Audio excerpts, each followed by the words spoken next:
talk to me about your interest in that era. So again, like you rightly said, I think General Zia taking over Pakistan as the president of Pakistan was the beginning of the end of democracy in Pakistan. So from the word get-go, this character somehow kind of attracted me, and I was like, I can play this and I want to play this, and this is something that I've never done. Yeah, initially and even during the shoot, I was nervous about it because I always felt that he's expecting a little more from me, and I had to start from, I just told you that I didn't even know how to ride a bike, and I struggled with the basic things. Guys, 8th of August, it's on Jio Hotstar. It's called Salaakar. It is Faruk Kabir's stylish espionage thriller, which stars the beautiful Mouni Roy and the very sharp Naveen Kasturia.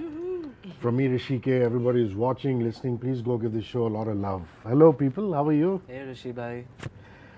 I'm very intrigued by the fact that you took the entire General Ziaul Haq era from our neighbor's history. Because to me that is the era where democracy actually died.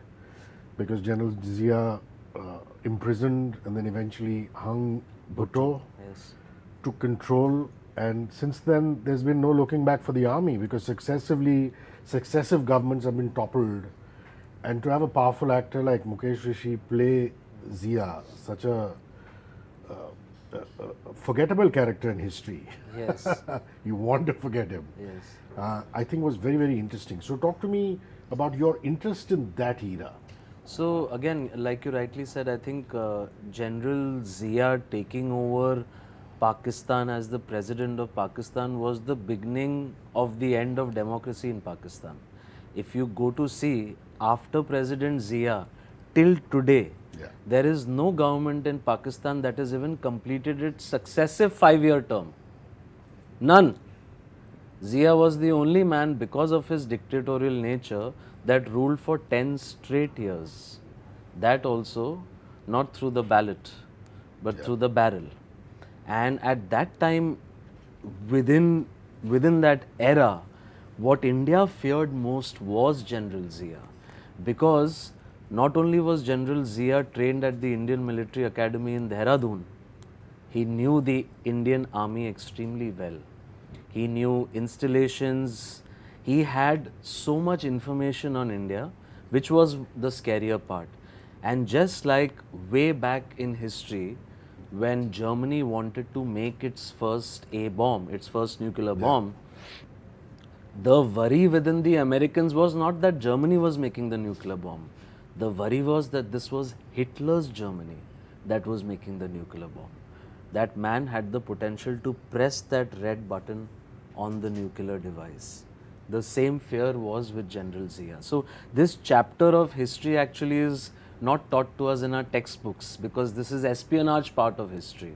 And now over the period of time, as information has become from classified to semi-declassified, more of this information started popping off, and that's the beginning of Salaakar. I mean, when I started researching that chapter, I felt this is an untold, ये ऐसी कहानी है जो as an हिंदुस्तानी मैं सुनने में बड़ा interested रहूँगा, बिकॉज ये मुझे हिस्ट्री के टेक्स्ट बुक में पढ़ा ही नहीं गई है, लेकिन ये बहुत ही इंटरेस्टिंग चैप्टर है.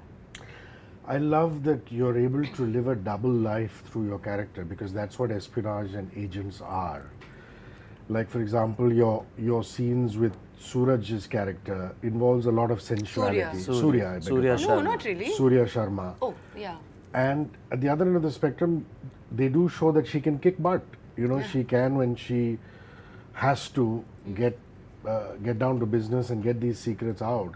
That must have been very exciting for you to play. I mean, this dual layered thing. And I noticed that true to you being such a style diva, Faruk has allowed that Pakistani fashion to seep through your civilian wear, as it were. Yeah. Talk about that. So, well, I'll tell you very interestingly, Faruk sir had called me for another part, in fact. So I've gone, and then I said, no, but tell me the whole story. So I've heard the whole thing, and I've sheepishly come back home and messaged him saying, sir, I want to do this part. You called her the sister, is it? Yeah. Anyway. So I Yeah, said, I really want to do this. Can I please? So he said, okay, give me some time. So he took 2 days nicely. I think he thought, and then he said, okay, let's do it. So from the word get go, this character somehow kind of attracted me, and I was like, I can play this, and I want to play this, and this is something that I've never done. And you know, she is. She has the quiet satisfaction of knowing that she can deliver, and she's very human. Being a spy, like when you rightly said, like when you play this, you have this duality about yourself, being pretending to be the person that you're not. At the same time, very very focused on what you have to do and what you have to achieve. I think that part of the character he has written very very beautifully, and so that's why it was very interesting for me to play. And honestly, whether it's her lines, how she's talking, how she's behaving, what she's wearing, it's all him. I think there have been very few times where I don't get involved at all in costuming, and I would always have something to say. But this time, because also, have you heard him speak, and how like how what's the right word? I always forget. Like when he starts speaking, especially in Hindi and Urdu, I'm like, speak more. Okay, yeah, I completely get it. Whatever you're saying is right. We will do exactly that. So that's pretty much what happened with the fashion part Why of it. would you take 2 days when the beautiful Mouni Roy says, I want to do a role? What were you thinking about? No, you know, when I met Mouni, what really what felt really endearing to me about her was that, wow, with being such a star, such a diva, so much love from her fandom she gets. Have you heard of Mouni's army? They are genuine. They are a genuine army. So ask me, because I get messages from them on Instagram, like not one but a gazillion of them. So, but what really felt nice about meeting her was, I felt like, Arey, she seems like a very spiritual, very genuine person, and beyond all of that, she felt like she had the hunger to still act and perform and dig her teeth into a part, and that hunger that an actor should have to play parts, to do characters. But also, she's very well read. There is not a Yes. single interview I've done with her where I have not signed off saying, what's the book you're reading, or what do you Yeah. recommend? Yeah. Right now, you don't want. No, I shouldn't say that. and She's a very popular writer. what also attracted me is that I could sense the vulnerability in her personality, in her own personal personality, and I felt, yeah, that would also be very interesting to. So I was just processing this, and I was like, okay, can I do something with Mouni which probably she's not done before, or which would be nice for us to see her do a new part or a different character, owing to she's done so much of work already, right? So you want to work with actors in parts that they've probably not done before, and that's what interests me also, to work with Nice. actors. Yeah. Naveen, I've said this to you before, you're a terrific actor, there's no doubt about it. But every actor goes through a phase when he turns around and says, can I mold myself into this?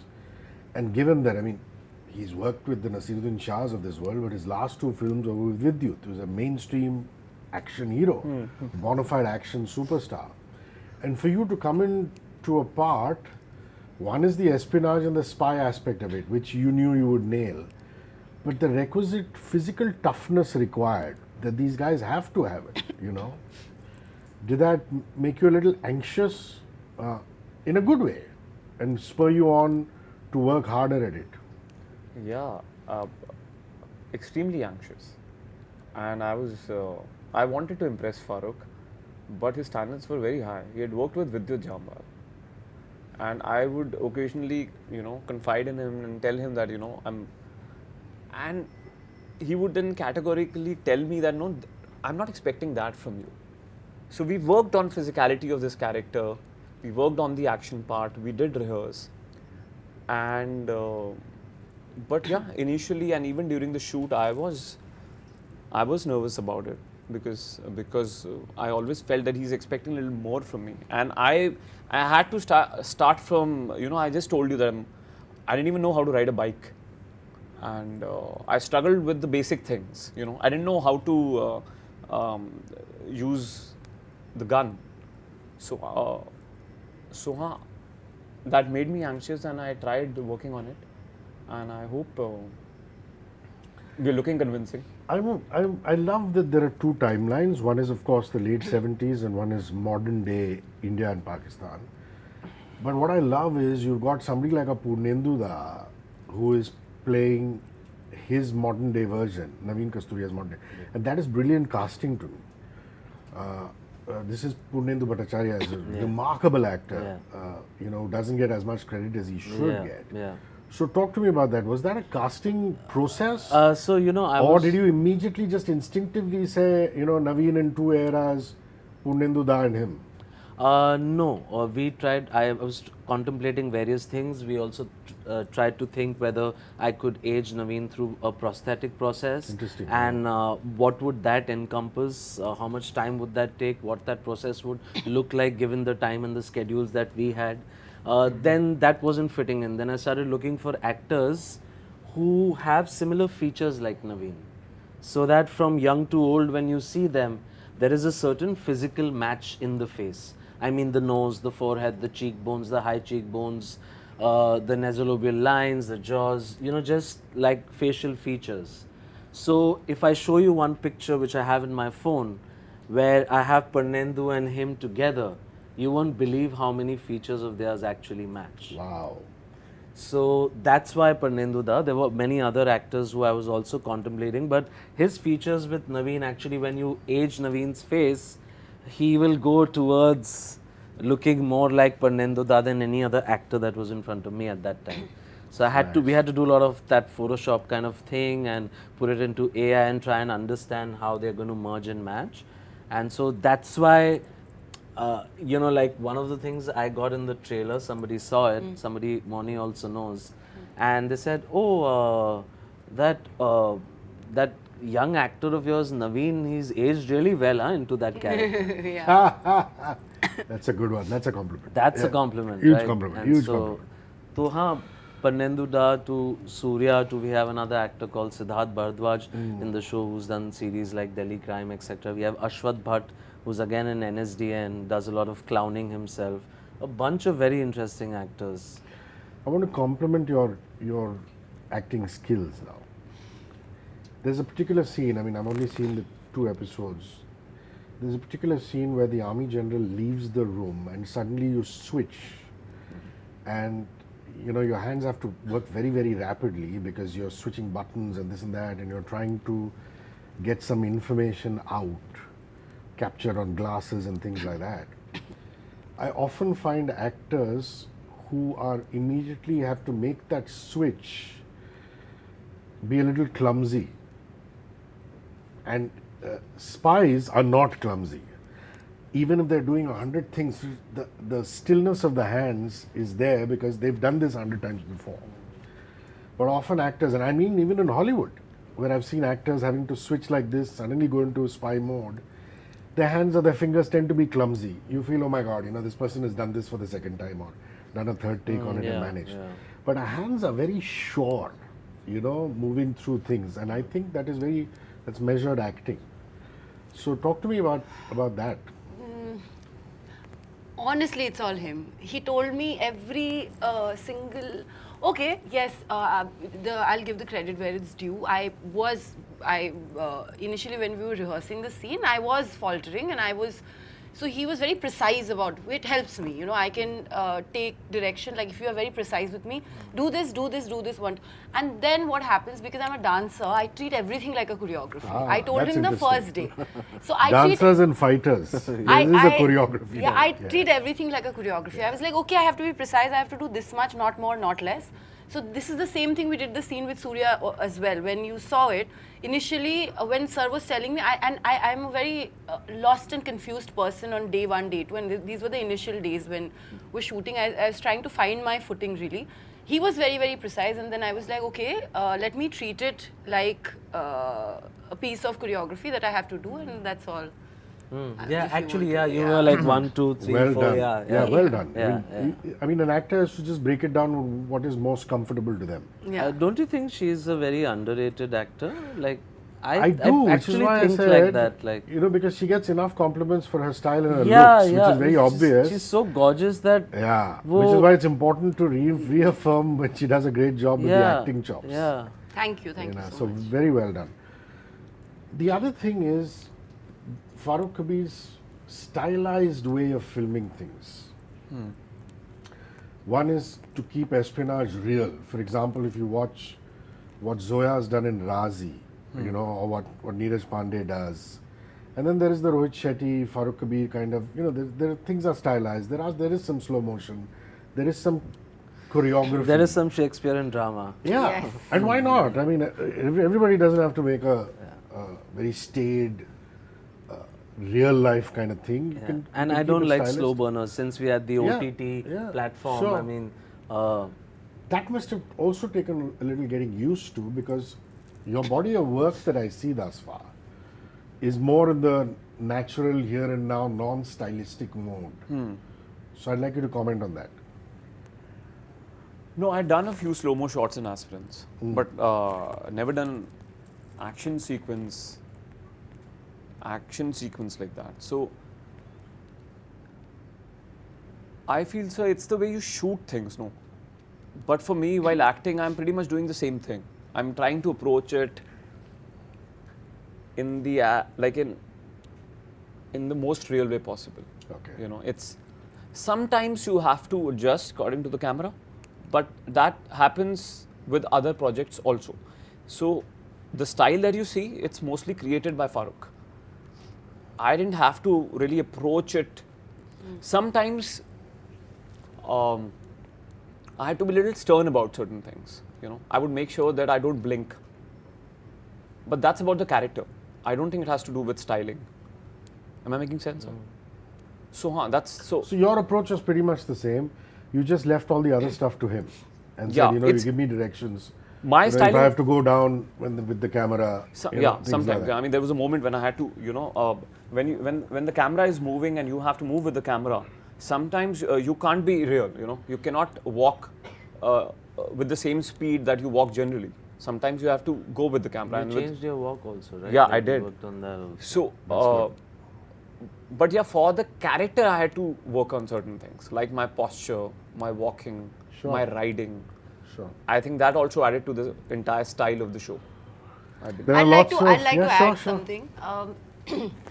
So the style that you talk about with Faruk sir that he brings, I think it's also has to do with like how I spoke about choreography. He has his short divisions, and the screenplay script, the music that's going to be on set, what shot he's going to take, how he's going to be editing it. Everything is done.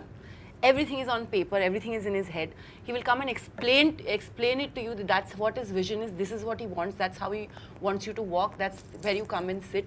So when everything is in tandem, right, like he's literally, his mind is like one-man army. Of course, every other department is helping and giving it their 100%, but how he approaches his movies or his show is so wholesome. So it's an honor and a pleasure to be a part of that kind of process and journey, because it's so enriching. There's so many things that I learned. I'd come and ask him questions and he'd have all the answers to every single, whatever he has to shoot that day, he has it written with the lines, with how much he's going to take, what he's going to do, how the camera angles are going to be, everything. He has everything on paper, he has everything on his head. So he's just so precise and so clear. And when there is so much clarity, so even how he's going to style it, he has also choreographed it in his head already. Nice. So yeah, and I guess it just reflects on that's screen the same way that he wants to, because he's just so clear from the very get-go. And first, he lets you improvise. I mean, there are times when I would say, "Can I do it in my way?" He would say, "Okay, do it," and then he would say, "No." Yeah, I was just going to. There is an interesting, there's a journalist, God bless him or her, who's actually put down interesting dialogues that you've written for Salaakar. Oh, okay. And some of them are bangers. Right. Yeah, I like the You like dialogue, that, don't yeah. you? I like the dialogue in this series. And you would identify with them because you worked with Milan Luthria. You know, these are guys who have really banging dialogues, Yeah. you know. Yeah. And you spend a lot of time and care and precision on that when you're writing, isn't it? Yeah, also, of course, the writing itself takes about 6 odd months. And the dialogue is a very important part. And thankfully, Salaakar is a series like this where you can have some of that old world dialogue bazi. course. Like even Yeah. Mouni's character speaks in very khalis Urdu when she is in a certain space, and then the language, without we realizing, the language has slightly then shifted to a more Hindi and Hindustani that we speak. So, and even Naveen and Mukesh sir's Yeah. jo dialogue bazi hai, there's certain dialogues, like even in the trailer you must have heard one dialogue of Naveen. He says, ग्रहों का प्रभाव बदल रहा है sir, Rahu और केतु अब मिल रहे हैं. My last question is about the rap on the end titles, man. Yeah. Oh, you heard that. Slamming. Of course. So tell me about that. Who's the singer? Who's the composer? The singer is two singers. The female singer is Shannon. She is Kumar Shanu's daughter. She usually functions from LA, but she was down here and we jammed on the song with her. And then there's the young singer is called Nazim. The rap is done by a guy from a famous So this Punjabi. is Shannon was the English rap. Shannon is the English rap, and even the I remember Shanuda telling me, saying, she's not singing in Hindi. No, even the She Hindi sings part in she's English. sung. Okay, she "O has, chaleya, veer aaj Okay. chaleya." That part also she's sung. Because apparently she wants to make it international. Yes, that's why she's doing well internationally. yeah, very good. And so Shannon is the female singer, Nazim is the male singer. The rap is done by another very good friend from the pinned Punjabi rapper called Melody. He's quite famous now. He's kind of getting his due now finally. The music is done by Shabbir Ahmed, and the lyrics are written by Dr. Ajay Pal Sharma, who is an IPS officer from the Uttar Pradesh cadre, and he's a serving IPS officer, and he's written the lyrics for the song.